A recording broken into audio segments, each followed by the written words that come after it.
નમસ્કાર મિત્રો સ્વાગત છે તમારું અમારી યુટ્યુબ ચેનલમાં।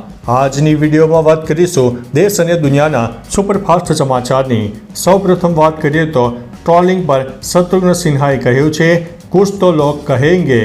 જાહિર ઇકબાલ અને સોનાક્ષી સિન્હાની ટ્રોલિંગ પર શત્રુઘ્ન સિન્હાએ કહ્યું છે કે કુછ તો લોગ કહેંગે, લોગો કા કામ હૈ કહેના। હું માત્ર એટલું જ કહીશ કે બોલનારા જો બેકાર વગર કામકાજ વાળા હોય તો તેમનું કામ બોલવાનું જ બની જાય છે। મારી દીકરીએ કશું ગેરકાયદેસર કે ગેરબંધારણીય કર્યું નથી। લગ્ન એ બે વ્યક્તિઓનો વચ્ચેનો અત્યંત અંગત નિર્ણય હોય છે। આ અંગેને કોઈને પણ ટિપ્પણી કરવાની કે દખલ કરવાની છૂટ નથી। મિત્રો, અન્ય મહત્વના સમાચારની વાત કરીએ તો વૃક્ષો કાપ્યા તો થશે અલગથી કાર્યવાહી। ગુજરાતમાં સતત વૃક્ષોનું નિકંદન થઈ રહ્યું છે અને ચારે તરફ સિમેન્ટ કોન્ક્રીટના જંગલો ઊભા થઈ રહ્યા છે। ચારે બાજુ રિયલ એસ્ટેટની બૂમો જોવા મળી રહી છે। આ સ્થિતિમાં આપણને પ્રાણવાયુ આપતા વૃક્ષો સતત કપાઈ રહ્યા છે, ત્યારે આ મામલાને હવે ગુજરાત હાઈકોર્ટે પણ ગંભીરતાથી લીધો છે।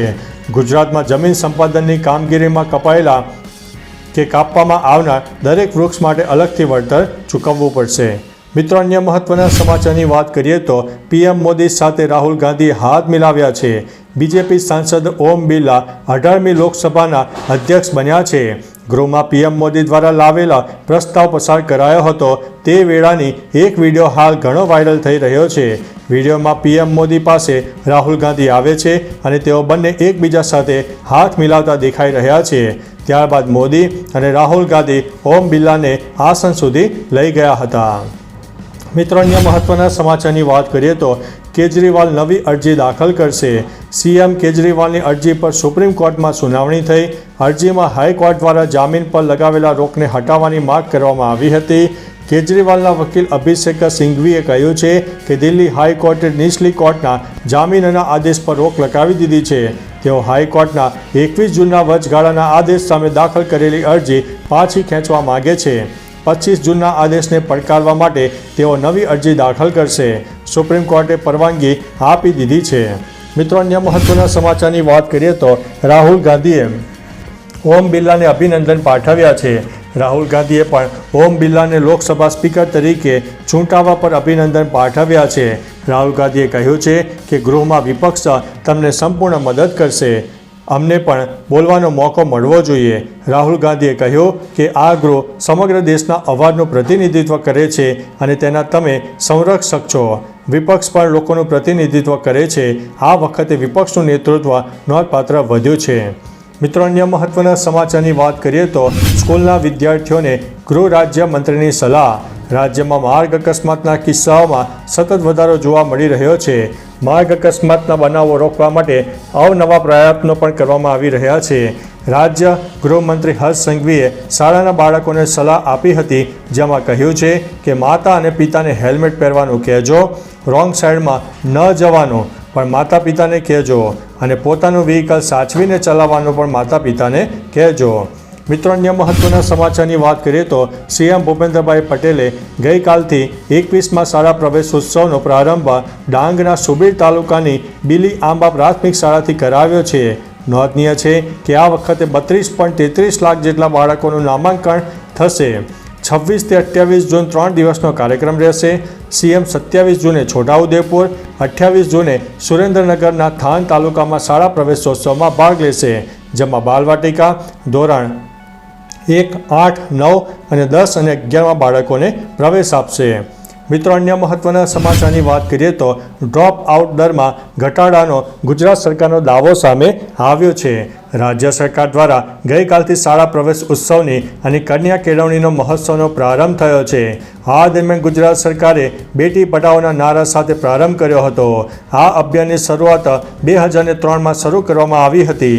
શાળા પ્રવેશ ઉત્સવને કારણે ગુજરાતની શાળાઓમાં ડ્રોપ આઉટ રેશિયો એટલે કે બાળકો અધવચ્ચેથી શાળા છોડી દેતા હોય તેનું પ્રમાણ ઘટ્યું હોવાનો સરકારે દાવો કર્યો છે। મિત્રો, અન્ય મહત્વના સમાચારની વાત કરીએ તો ગીરમાં મેઘરાજા સાથે મોજ માણતા સિંહ પરિવાર। રાજ્યમાં મેઘરાજા મન મૂકીને વરસી રહ્યા છે, ત્યારે ગીરના જંગલનો એક વિડીયો સોશિયલ મીડિયામાં વાયરલ થયો છે, જેમાં વરસી રહેલા અનરાધાર વરસાદમાં 3 સિંહ બાળકો મસ્તી કરતા જોવા મળી રહ્યા છે। આ બાળ સિંહોની સાથે આખો સિંહ પરિવાર પણ વિડીયોમાં કેદ થયો છે। ઉલ્લેખનીય છે કે વરસાદી માહોલનો પ્રાણીઓ પણ ઘણો આનંદ લેતા હોય છે. મિત્રો, અન્ય મહત્વના સમાચારની વાત કરીએ તો હવે 20 મિનિટમાં પહોંચાશે જમ્મુથી વૈષ્ણવદેવી. જમ્મુ એરપોર્ટથી વૈષ્ણવદેવી ધામ સુધી હેલિકોપ્ટર સેવા શરૂ થઈ છે. માત્ર 20 જ મિનિટમાં જમ્મુથી વૈષ્ણવદેવી પહોંચાશે. મંગળવારે જમ્મુ એરપોર્ટથી 2 હેલિકોપ્ટર વૈષ્ણવદેવી ધામના પંછી હેલીપેડ પર ઉતર્યા હતા. દરમિયાન શ્રી માતા વૈષ્ણવદેવી સાઇન બોર્ડ CEO અને અન્ય અધિકારીઓએ ભક્તોનું સ્વાગત કર્યું હતું. માતાજીના ભક્તો માટે આ સારા સમાચાર છે. યાત્રિકો એક દિવસમાં માતાના દર્શન કરીને પરત આવી શકે છે. મિત્રો, અન્ય મહત્વના સમાચારની વાત કરીએ તો સોના ચાંદીના ભાવને લઈને મોટા સમાચાર સામે આવ્યા છે. સરાફા બજાર અને કોમોડિટી બજારમાં સોના ચાંદીના ભાવમાં ઘટાડો જોવા મળ્યો છે. સોનું 71,400 રૂપિયાથી નીચે ગયું તો ચાંદી પોતાના રેકોર્ડ હાઈથી 10,000 રૂપિયા સસ્તી થઈ છે. ઇન્ડિયા બુલિયન એન્ડ જ્વેલર્સ એસોસિએશનની વેબસાઇટ મુજબ 999 પ્યોરિટીવાળા 10 ગ્રામ સોનામાં મોટો ઘટાડો થતાં ઓપનિંગ રેટમાં 487 રૂપિયા ઘટ્યા અને ભાવ 71,252 રૂપિયા થયો. જ્યારે ચાંદી 1945 રૂપિયા તૂટીને ઓપનિંગ રેટમાં 86,570ના નવા સ્તરે પહોંચી ગઈ છે. મિત્રો, અન્ય મહત્વના સમાચારની વાત કરીએ તો અર્શદીપ સિંહના સ્વિંગ ઉપર ગંભીર આરોપ. પાકિસ્તાનના પૂર્વ ખેલાડીએ ઇન્જમામ ઉલ હકે ભારતીય બોલર અર્શદીપ સિંહની બોલિંગ પર આરોપ લગાવ્યો છે. ઇન્જમામ ઉલ હકે આરોપ લગાડતા કહ્યું છે કે બોલ પર સિરિયસ કામ કરવામાં કહ્યું છે, જેથી અર્શદીપને સ્વિંગ મળી રહી છે. ઉલ્લેખનીય છે કે પાકિસ્તાનની ટીમ T20 વર્લ્ડ કપ 2024ના ગ્રુપ સ્ટેજમાંથી બહાર થઈ ગઈ હતી.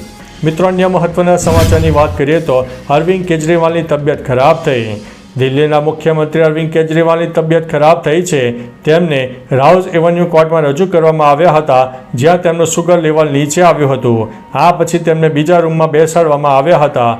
ઉલ્લેખનીય છે કે દિલ્હીના કથિત દારૂ કૌભાંડ કેસમાં CBIએ કેજરીવાલની ધરપકડ કરી છે અને કોર્ટ પાસે તેમની કસ્ટડીની માંગણી કરી છે.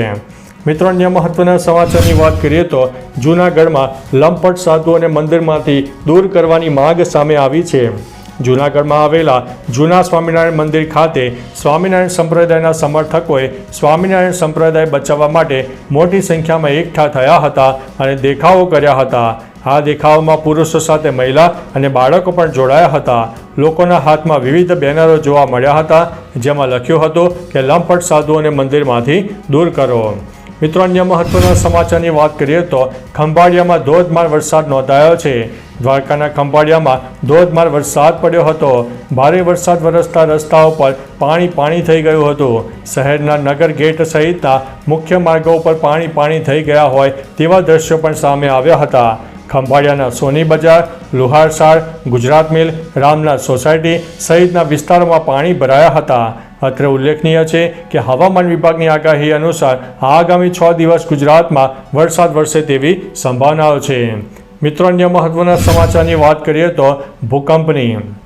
ગઈકાલે તારીખ 26 જૂનના રોજ બંગાળની ખાડીમાં 5.3ની તીવ્રતાનો શક્તિશાળી ભૂકંપનો આંચકો આવ્યો હતો, જ્યારે અંદમાન આઇલેન્ડમાં 4.3ની તીવ્રતાનો એક મધ્યમ સ્તરનો ભૂકંપનો આંચકો પણ નોંધાઈ ગયો છે.